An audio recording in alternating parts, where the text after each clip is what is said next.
નમસ્કાર દર્શક મિત્રો, ફાસ્ટ ન્યૂઝ ઇવનિંગ બુલેટિનમાં હું ઉદય રાવલ આપનું સ્વાગત કરું છું। બુલેટિનની શરૂઆત કરીશું ઉમરગામના મુખ્ય સમાચારોથી।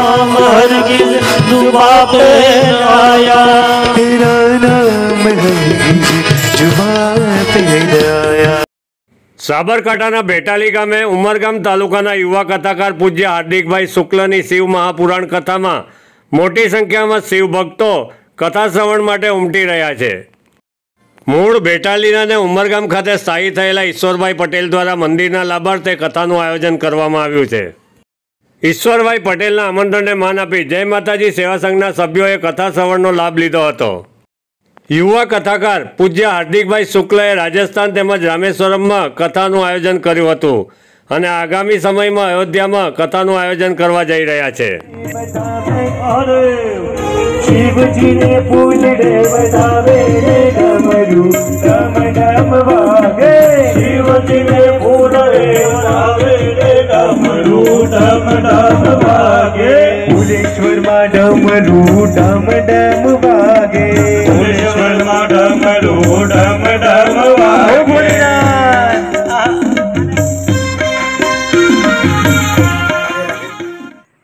यशोमती केशोरकम नमामि चित्तचोरकम। हूँ शास्त्री श्री हार्दिकभाई शुक्ल साबरकांठा जिल्लाना बेटाली गामे भव्याति भव्य शिव महापुराणનું आयोजन चाली રહ્યું છે। આ શિવકથાના મુખ્ય યજમાન મુખ્ય મનોરથી શ્રીમતી ઉર્મિલાબેન પટેલ તથા શ્રી પટેલ દ્વારા ખૂબ જ સુંદર કરવામાં આવ્યું છે। કથાની શિવ અને શક્તિ બંનેનો થાય છે।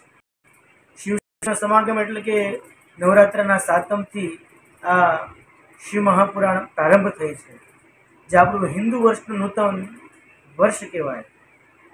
હિન્દુ ધર્મનું નૂતન વર્ષ એટલે કે ચૈત્ર માસ।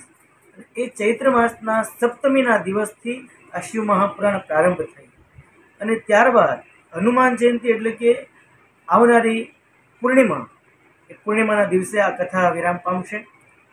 તો આ કથાની અંદર દરેક ભાવિક ભક્તોએ ખૂબ જ આનંદ અને ઉત્સાહથી ભાગ લે છે અને બધા જ ઉત્સવો ખૂબ જ ધામધૂમથી ઉજવાઈ રહ્યા છે।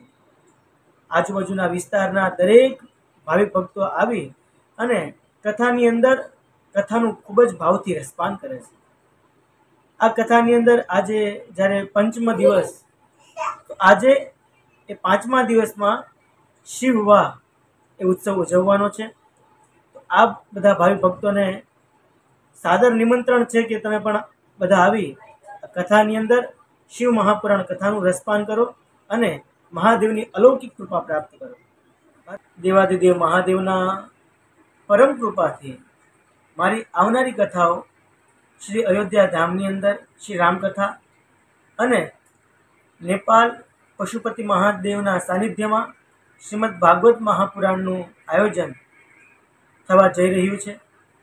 તો આ બધા ભાવિક ભક્તોને પણ અયોધ્યા ધામમાં અને પશુપતિ મહાદેવના સાનિધ્યમાં મહાદેવના અલૌકિક કૃપા પ્રાપ્ત કરવા ભાવભર્યું નિમંત્રણ છે। બધાને હર હર મહાદેવ, જય જય શ્રી રાધે। શિવ મહાપુરાણના વિશેષ અહેવાલ બાદ હવે આપણે જોઈશું વલસાડ જિલ્લા દમણ સેલવાસના મુખ્ય સમાચારો। વાપી બલીટા નજીક અમદાવાદ મુંબઈ નેશનલ હાઈવે ઉપર એક કાર ચાલકે કાબુ ગુમાવતા કાર ડિવાઈડર કૂદી સામેના ટ્રેક ઉપર ચાલી ગઈ હતી। સામેથી આવતા 3 જેટલા વાહનો સાથે કાર અથડાઈ હતી। અકસ્માતમાં કાર ચાલકનો ચમત્કારિક બચાવ થયો હતો। સમગ્ર ઘટના સીસીટીવી કેમેરામાં કેદ થઈ ગઈ હતી। સેલવાસ બિલાડ મુખ્ય માર્ગ ઉપર સેલવાસથી બિલાડ તરફ જઈ રહેલી કાર પલટી ખાઈ જતા અકસ્માત સર્જાયો હતો। અકસ્માતમાં કાર ડિવાઈડર કૂદી સેલવાસ તરફ જઈ રહેલા માર્ગ ઉપર પલટી ખાઈ ગઈ હતી। કારમાં 2 મહિલાઓ અને 1 પુરુષ સવાર હતા। અકસ્માતમાં તમામનો ચમત્કારિક બચાવ થયો હતો। અકસ્માતની ઘટના અંગે પોલીસને જાણ થતાં પોલીસ ઘટના સ્થળ પર આવી જરૂરી કાર્યવાહી હાથ ધરી હતી। કામદા એકાદશીના પાવન અવસરે મરોલી માછી સમાજ દ્વારા દ્વારકાધીશ મંદિરમાં ધ્વજાવિધિ અને પૂજાનું આયોજન કરવામાં આવ્યું હતું। પાવન પ્રસંગે મરોલી માછી સમાજના આગેવાનો સહપરિવાર ઉપસ્થિત રહ્યા હતા। સેલવાસ ફાયર વિભાગના સહયોગથી દાદરા સ્થિત industrial estate Grover and wheel India limited કંપનીમાં અગ્નિ સુરક્ષા મોકડ્રીલનું આયોજન કરવામાં આવ્યું હતું। કંપનીના વાઇસ પ્રેસિડેન્ટ રાકેશ કુમાર સિંહે જણાવ્યું હતું કે દાદરા ગામ ઇન્ડસ્ટ્રીયલ વિસ્તાર છે. કોઈ કંપનીમાં જો આગની ઘટના બને તો વર્કર અને સ્ટાફને આપાતકાલીન સ્થિતિને પહોંચી વળવાનો અનુભવ અને જ્ઞાન હોવું જોઈએ અને તે માટે મોકડ્રીલ યોજી તેઓને પ્રત્યક્ષ જ્ઞાન પૂરું પાડવામાં આવે છે.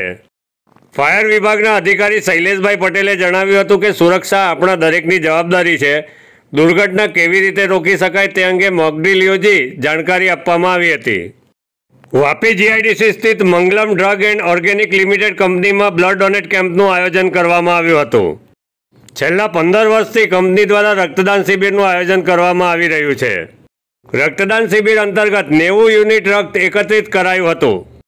આમંત્રણને માન આપી રક્તદાન શિબિરમાં વીઆઈએ પ્રમુખ સતીશભાઈ પટેલ, પૂર્વ પ્રમુખ કમલેશભાઈ પટેલ, રોટરી ક્લબના ભરતભાઈ પટેલ, વીઆઈએ મેમ્બર પ્રકાશભાઈ ભદ્રા વગેરે ઉપસ્થિત રહ્યા હતા.